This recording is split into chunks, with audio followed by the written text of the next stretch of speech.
దీనిపైన మా municipal chairman ఎర్రవంక పైన కూడా నానా హంగామా చేసి మా తండ్రి గారి విగ్రహం దగ్గర కూర్చొని కొద్దిసేపు హంగామా చేసి ఎంఆర్ఓని రమ్మని తొందరలో సర్వే చేసి దాని డీటెయిల్ చెప్తాము అని చెప్పారు.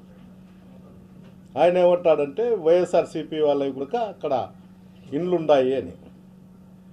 నేను చెప్పేది ఒకటే, వైఎస్ఆర్సీపీ వాళ్ళు ఉన్నాయా, ఇంకో పార్టీ వాళ్ళు ఉన్నాయా, ఇంకోటే ఉందా,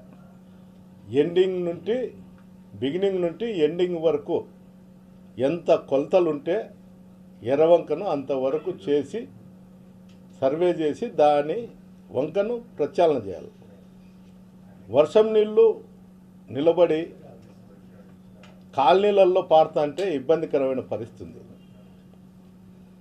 దీనిపైన నువ్వు చైర్మన్ గారు నువ్వు శ్రద్ధన్న తీసుకో, లేకపోతే అధికారులకు చెప్పనని చెప్పు.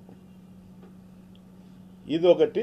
రెండోది 15th ఫైనాన్స్ దానిపైన ఎంక్వైరీ రాకోకుండా అధికార పార్టీ వాళ్ళు నిలబెట్టడం జరిగిందనేది అక్కడ ఉండే ప్రజలందరూ అనుకుంటారు. స్పందన కార్యక్రమం అంటే ప్రజల్లో ఒక నమ్మకం ఉంది. మేము కలెక్టర్ గారికి ఇస్తున్నాం, జిల్లా అధికారి గారికి ఇస్తున్నాం, ఈ స్పందన కార్యక్రమంలో ఇస్తే అంతో ఇంతో ఉపయోగం ఉంటుందనే ఒక నమ్మకంతో కలెక్టర్ ఆఫీస్కి వచ్చి బారులు తీరుగా ఉండి జనము ఇవ్వడం జరుగుతుంది. అంటే కలెక్టర్ గారి మీద నమ్మకము, ఈ ప్రభుత్వం మీద నమ్మకము ఉంటేనే కదా స్పందనకు వచ్చి కలెక్టర్ గారికి ఇచ్చేది. ఇంకా ఒక ఎక్స్ఎమ్మెల్యే గారు అర్జీ ఇచ్చేనే దిక్కులేదు.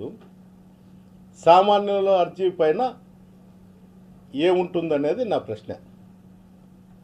దయచేసి కలెక్టర్ గారు నా అర్జీలే కాదు, పబ్లిక్ కూడా ఒకసారి పరిశీలించి దీనిపైన ఎంక్వైరీ పూర్తి చేయాలనేది నా కోరిక. ఇది ఒక విధంగా ఉంటే